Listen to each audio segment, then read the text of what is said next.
ملی یکجہتی اور سماجی ہم آہنگی کے فروغ کے لیے قومی یونیورسٹی ویہاری کیمپس میں پیغام پاکستان کانفرنس کا انعقاد کیا گیا، جس کے مہمان خصوصی بین الاقوامی شہرت یافتہ قاری سید صداقت علی، ڈی سی ویہاری کیپٹن ریٹائرڈ وقاص رشید اور زاہد اقبال چودھری تھے۔ کانفرنس سے خطاب کرتے ہوئے سید صداقت علی کا کہنا تھا کہ پاکستان دنیا کا واحد ملک ہے جس میں تمام اقلیتوں کو مکمل مذہبی آزادی حاصل ہے۔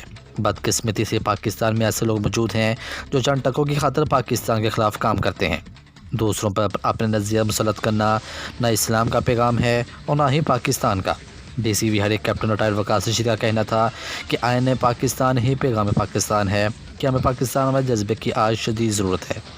اسٹیٹ کے ساتھ ہم مخلص ہیں تو ہم آہنگی بھی ہوگی اور سماج میں بہتری نظر آئے گی۔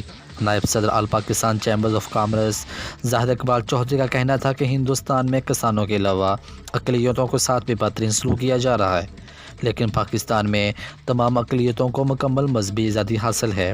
پروفیسر ڈاکٹر سید ابرار حسین شاہ کا کہنا تھا کہ پاکستان کی یہ خصوصیت ہے کہ پاکستانی قوانین کے مطابق ہر پاکستانی کے حقوق برابر ہیں۔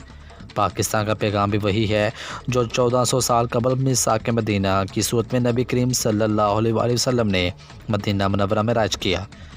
پروفیسر راشد سندھو کا کہنا تھا کہ تمام انسانوں کی عزت احترام کرنے کا نام سماج ہے۔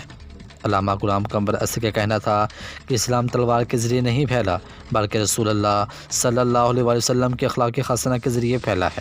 مفتی محمد بلال کا کہنا تھا کہ رسول اللہ صلی اللہ علیہ وآلہ وسلم نے صرف مسلمانوں کو نہیں بچایا بلکہ انسانیت کو بچایا ہے۔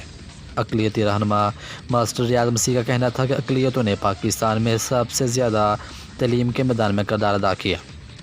پاکستان میں زبردستی مذہب کی تبدیلی کے واقعات نہ ہونے کے برابر ہیں۔ مزید خبروں اور تفصیلات کے لیے دیکھتے رہیے پاسبان لائیو نیوز HD۔